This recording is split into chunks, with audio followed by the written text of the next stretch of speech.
Flor. Ya, kita lanjutkan diskusi kembali. Mas, tadi Mas Santo sudah jelaskan panjang lebar bagaimana juga tentang dinamika elektoral. Apakah ini yang kemudian menjadi pertimbangan Pak Jokowi juga untuk, ya kalau bisa kita katakan bermain dua kaki itu tadi? Ya, saya kira pertimbangannya nggak hanya dinamika elektoral. Dinamika elektoral itu pasti ya. Gini, posisi Pak Jokowi itu kita harus lihatnya dari posisi Pak Jokowi. Dan itu menjadi sumber pengaruh kekuasaan Pak Jokowi juga. Yang pertama kan dia presiden. Itu jelas, presiden di sini juga dalam posisi dia ini juga ketua koalisi partai kan gitu. Jadi pengaruhnya juga termasuk saya kira kepada pimpinan-pimpinan partai yang sekarang juga ada di sekeliling di kementerian gitu ya. Kemudian juga selain itu Pak Jokowi kan kepala negara juga ada dalam struktur birokrasi pemerintahan pusat sampai daerah.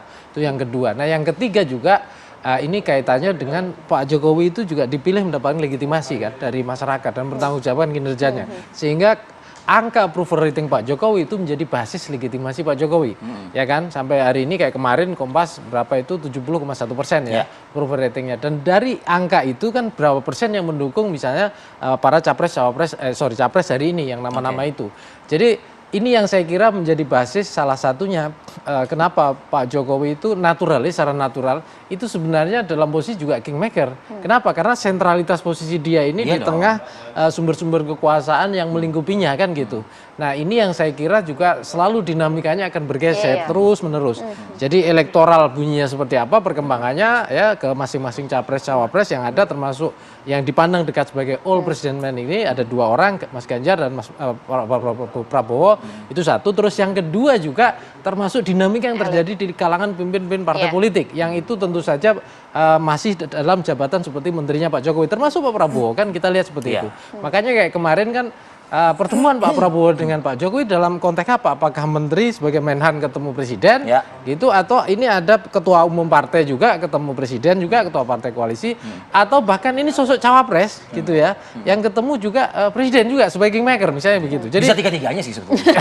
Memungkinkan juga itu memungkinkan. Ya, jadi kan akan munculkan interpretasi itu Maria sama Ari kan gitu. Oke, saya juga ingin mengajak Mas Nyarwi, Mas Hanta juga untuk menyimak nih. Jadi Gibran pun juga sudah menyampaikan klarifikasi ya usai menjalani pemanggilan sekaligus pemeriksaan di DPP PDI Perjuangan. Kita simak pernyataan atau kutipan Gibran Rakabuming Raka berikut ini.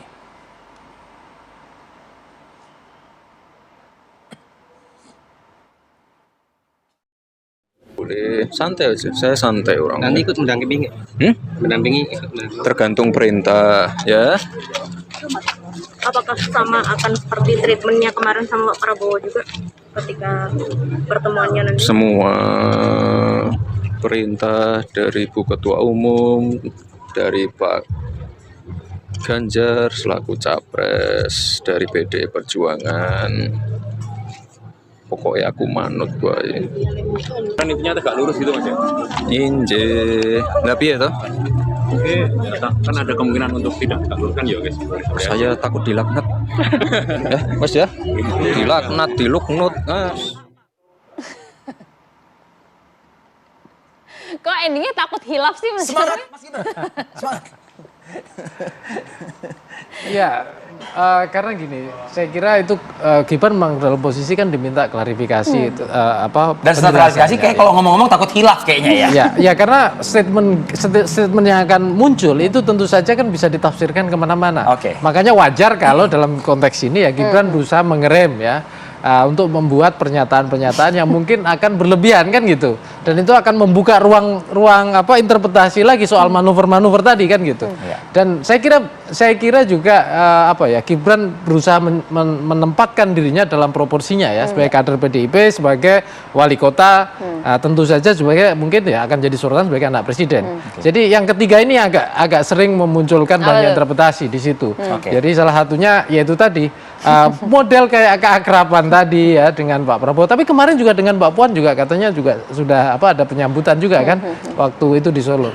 Ya, saya kira ini akan terus memunculkan spekulasi kita. Interpretasi. Nah, itu dia. Banyak kode-kode, banyak sinyal-sinyal memunculkan berbagai spekulasi. Mas Hanta, seberapa kuat sih sebenarnya ya kita bicara politik Gibran terlepas dari Pak Jokowi dengan berbagai relawannya? Ya, kekuatan Gibran ya Pak Jokowi itu. karena salah satu simbol beliau putranya Pak Jokowi, sehingga bisa dibaca sebagai merepresentasikan kekuatan Pak Jokowi. Kalau hanya Leon Gibran, bukan putra Pak Jokowi, tidak sekuat ini pengaruhnya. Apalagi hanya relawan, kalau kita bicara relawan. Tapi relawan ini kan membaca dari sisi Pak Jokowi. Nah kalau begitu, kenapa sih Pak Jokowi begitu dianggap penting dan terkesan diperbutkan? Ya memang banyak faktor. Satu, saya punya data nanti dari Poltering Indonesia surveinya. Satu, karena Pak Jokowi pemenang Pilpres 2 kali. Dan kalau kita bicara 2019, itu terakhir perolehannya 55%. Nah pertanyaan kemana 55% ini? Berdasarkan data cross tabulasi survei kami, memang sudah sebagian besar separuhnya ke Ganjar, 49%.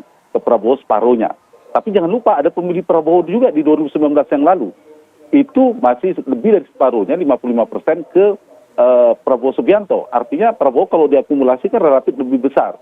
Ganjar mendapatkan pemilih Prabowo jauh lebih kecil, misalnya sekitar 19%. Itu satu, karena Pak Jokowi punya Pilpres 2 periode, itu membuat dia penting dan strategis. Yang kedua, dari sisi tadi approval ratingnya, tingkat kepuasan publik atau yang mempersepsikan positif terhadap Pak Jokowi juga tinggi. Angkanya 70-80%. Di Poltering Indonesia misalnya 75%. Ini juga menjadi, kalau tadi pemilih, ini kita bisa istilahkan pendukung Jokowi. Pendukung Pak Jokowi ini yang menarik data, kalau kita cross tabulasi, lebih besar ke Prabowo, yang puas kepada kinerja Pak Jokowi, memilih Prabowo 38%, kepada Ganjar 34%, kemudian baru Anies 20%. Artinya yang puas itu ke Anies relatif lebih sedikit. Nah, ini yang menyebabkan tren terakhir itu relatif tipis kemenangan Pak Prabowo, karena segmentasi yang puas pada kinerja Pak Jokowi itu relatif sedikit lebih besar pada Prabowo. Mungkin faktor karena beliau menteri, bagian dari pemerintahan bisa jadi, atau juga kode signal politik kedekatan Pak Jokowi dan Pak Prabowo. Nah, ini yang kedua yang menghiasinya, yang menjadi faktor Pak Jokowi relatif kuat. Yang ketiga, kita tahu Pak Jokowi punya mesin relawan. Mesin relawan ini bukan sekedar mesin politik elektoral yang bisa digerakkan, karena Pak Jokowi bukan ketua umum partai, tetapi juga mesin penggalangan opini yang relatif kuat. Itu juga menjadi strategis. Yang keempat, Pak Jokowi adalah panglima tertinggi yang mengendalikan seluruh jaringan dan mesin kekuasaan ketika Pilpres putaran 1 maupun 2 berlangsung. Sampai dengan Februari 2024 dan Juni 2024 itu Pak Jokowi menjadi presiden. Arti inilah yang menyebabkan Pak Jokowi menjadi penting dan strategis dan membuat beberapa kekuatan dua kubu politik itu berebutan. Nah, kesan Pak Jokowi mendua inilah saya kira berawal dari adanya komplikasi politik di mana awalnya skenario ingin menggabungkan, tapi realitasnya tidak bisa. Nah, karena tidak bisa, kenapa? Karena kompetisi elektoralnya sangat kompetitif di antara kedua itu. Yang kedua, tadi yang saya bilang sedikit, Pak Jokowi sedang berhitung siapa yang lebih siap kalau sekiranya Anies berhasil masuk putaran kedua. Dan ketiga, ini sedikit, Pak Jokowi nampaknya juga relatif lebih berhitung, lebih nyaman ketika bersama Pak Prabowo. Artinya apa? Kalau Ganjar itu yang memegang saham politik terbesarnya kan Ibu Mega. Karena Ibu Mega ketua umum dan Pak Jokowi tidak lebih besar dari pengaruh Ibu Mega. Berbeda dengan Pak Prabowo, mungkin relatif lebih mudah berkomunikasi dan seterusnya. Tanda petik saham politiknya kalau menjadi kingmakernya Prabowo relatif lebih besar. Nah, kesan mendua antara mendukung rekan separtai dengan menteri loyalnya, kita akan dapatkan terus kesan ini kalau mereka tidak bersatu hingga 8 bulan ke depan dalam bacaan saya. Udah dikasih bocoran tuh Mas Hanta nih. Oke, kita lihat Mas, nanti cenayangnya benar atau enggak ya. Terima kasih banyak Mas Hanta, terima kasih banyak Mas Nyarwi atas waktunya.